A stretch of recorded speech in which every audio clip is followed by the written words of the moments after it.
Wilson Cruz joining Star Trek has legitimately been one of the best things in recent history. There's so much to know about the wonderful actor and the character he plays, so let's get straight into it. I'm Sean Ferrick for TrekCulture, and here are 10 things you didn't know about Hugh Culber. Number 10. Pathways to Medicine.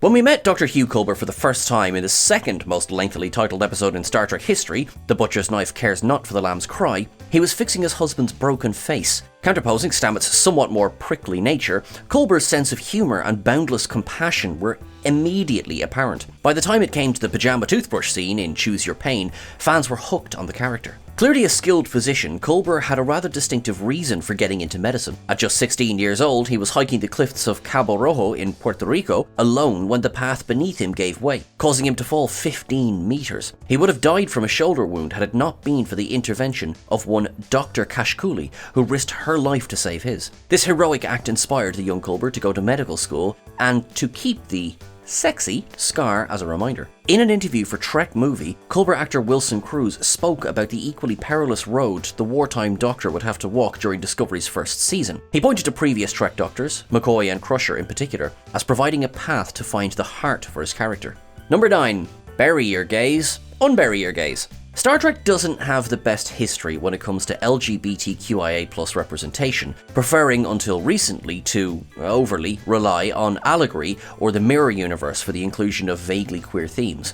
Even the series' first, nonetheless groundbreaking, same-sex kiss was presented through a heterosexual lens. The characters were man and wife in previous lives. There have been accusations of outright homophobia behind the scenes over the years. The simple fact is that there were no openly LGBTQIA+ characters in Star Trek before Culber and Stamets, aside from those nanoseconds in Star Trek Beyond. Given the uptick in representation to Discovery, light years ahead of previous incarnations, fans were understandably concerned and upset as Trek appeared to have fallen foul of the all-too-familiar bury your gaze trope when Culber was killed by stealth Klingon neck assassin Vok, alias Ash Tyler. Sensitive to the nature of the trope and the outcry, although unable to give any details at the time, showrunners, and Wilson Cruz himself, were quick to reassure viewers that the Doctor would be coming back from the grave. Of course, this is exactly what did happen in Season 2, and Cruz was bumped up, not off, to series regular. Number 8. The Star Trek Shoop Shoop song. As you're almost certainly aware by now, the first romantic kiss between two men in the history of Star Trek, although a kiss between Sulu and a male partner was apparently edited out of Star Trek Beyond, was between Culber and Stamets on Discovery. For those of us who had been waiting, hoping for such a moment, it was a powerfully poignant scene to be seen. This wasn't a token gesture or buried in layers of allegory, and the couple as characters and actors have been given a voice and celebrated in the expanded media. In the Discovery Season 1 DVD extras, Wilson Cruz warmly discussed the filming of the first kiss. As much as I loved the brushing the teeth scene, to be a part of that kiss moment in Star Trek history was a big deal for us. We were fully aware of it when it was happening, and we wanted to make sure we got it right. The shippers and slashers were also delighted by the franchise's first official LGBTQIA+ couple, coming up with such names as Stulber, Space Booze, Stamber, and even Shroomdock, before Cruz and Rapp officialised the name Culmets during an episode of After Trek. For Season 4, the pair were honoured with their own Paramount Plus Valentine's Day card, the text below reading, "You can't replicate our love." Number 7. Metaphors for a mycelial return.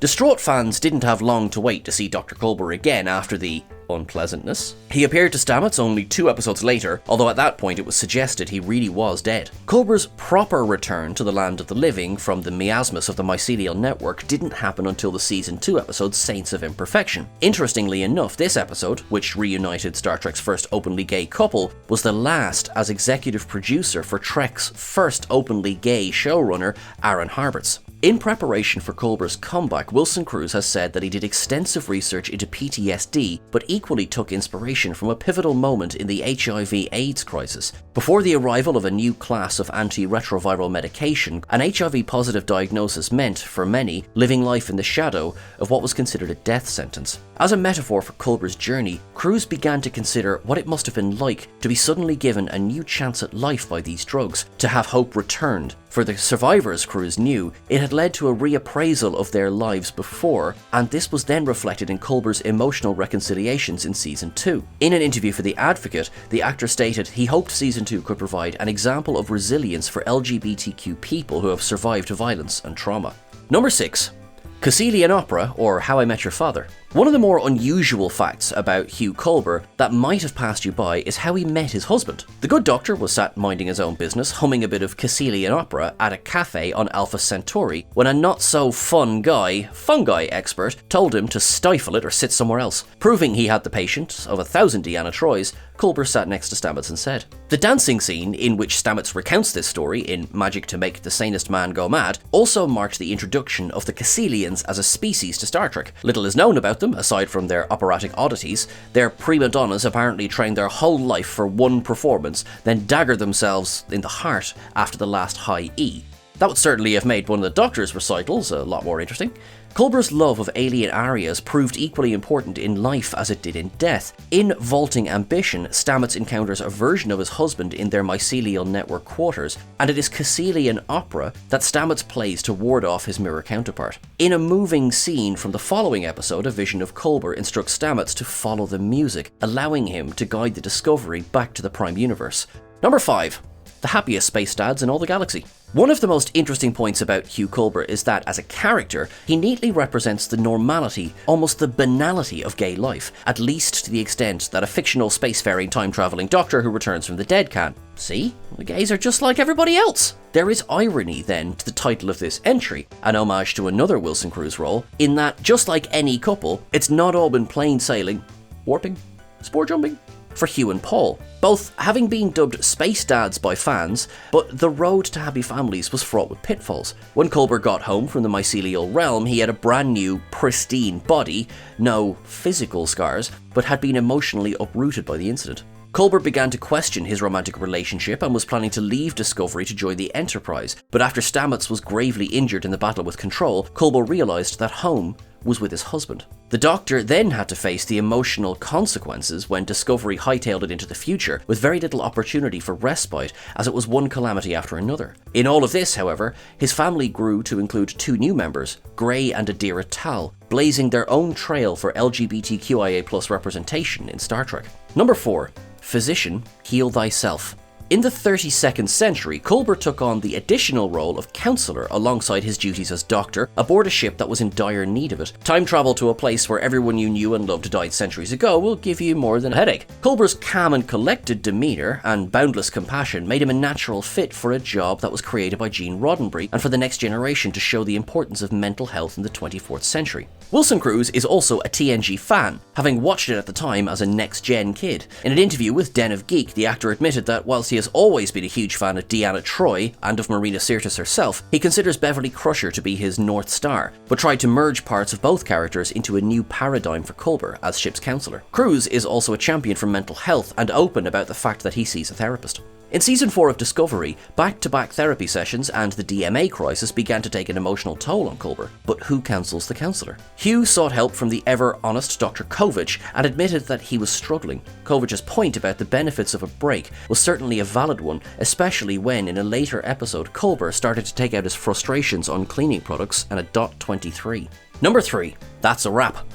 Culber and Stamets were already a married couple aboard Discovery when the series began in 2017, but the actors behind the roles had known each other for nearly 2 decades prior to getting their space legs. The pair first met in 1997 when Wilson Cruz took over the part of Angel in Rent, their stints in the musical overlapping for about a month before Rapp left the Broadway production and a lasting friendship was formed. As he told Metro Weekly, Rapp, who was cast first in Discovery and aware that Cruz was in the mix of names to play his on-screen husband, was crossing his fingers that Cruz would be the one to play Hugh and very, very happy when that happened. Both actors appear regularly together in interviews, at award ceremonies, and conventions. At the 2022 AwesomeCon, the 2 actors discussed the impact of their long-standing friendship on the Star Trek coupling. Cruz, commenting that it is the easiest thing in the world to make believe you're in love with Anthony Rapp, also emphasizing the importance of chosen family within the queer community. Cruz reiterated this sentiment in a heartfelt Instagram post when the news broke that Discovery would be ending after Season 5, expressing his gratitude for the chance to create a family both on and off screen that I will cherish for the rest of my days. Number 2.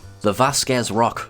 Breaking ground on television is familiar territory for Wilson Cruz. The Discovery role was not the first of firsts for queer representation for the actor. At the very beginning of his career, Cruz played Enrique "Ricky" Vasquez in the now classic but short-lived teen drama My So-Called Life, becoming the first openly gay actor to play an openly gay character on American network TV. It turns out that Ricky Vasquez was as much a lifeline for Cruz as it was for countless LGBTQIA+ viewers.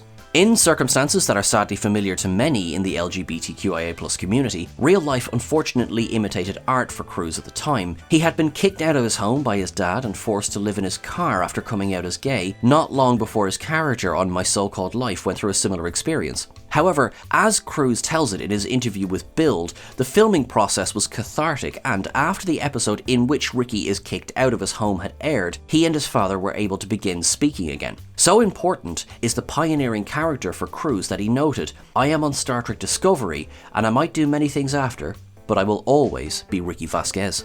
Number 1. A glad advocate. An out and proud trailblazer from day one of his work on screen, Wilson Cruz has also been a tireless advocate and activist, or activist, as he often puts it, for LGBTQIA+ issues off-screen. He has been on the board of directors of GLSEN since 1997 and was a national spokesperson for GLAAD, working as an executive producer on the Apple TV series Visible, out on television, and spoke out after he lost a loved one during the tragic shooting at the Orlando nightclub Pulse. Cruz has received numerous awards for his activism over the years. In 2022, when accepting the Vito Russo Award at the GLAAD Media Awards, he began his speech by thanking Space Boo Anthony Rapp. The on-screen husbands had presented a GLAAD Media Award 4 years earlier, with joking nods to Klingons and toothbrushes. Star Trek Discovery also won a GLAAD Media Award for Outstanding Drama Series in 2021. In June 2023, the Outright International Annual Gala honoured queer members of the cast and crew of Discovery. Also there to celebrate were Melissa Navia, Jess Bush, and Celia Rose Gooding of Star Trek Strange New Worlds. Cruz passionately stated, "On Discovery, we are the heroes of our own stories. We save our own lives, and we hope to inspire you to do the same. Let's take action together today for better LGBTQIA+ lives tomorrow." Through the strength and appeal of characters like Culber, Star Trek continues to inspire. Here's to you, Hugh. And that's everything for our list. Thank you so much to Jack Kidey for writing this article. Make sure to check it out on the website. And thank you so much to Martin for editing this together. Everyone, remember, you can follow us over on Twitter at TrekCulture, and that you can follow us on Instagram at TrekCultureYT. You can follow me at Sean Ferrick on the various socials as well. You are all awesome, you are all loved, you are all beautiful, and you are all so, so strong. Live long and prosper, my very good friends. Thanks very much.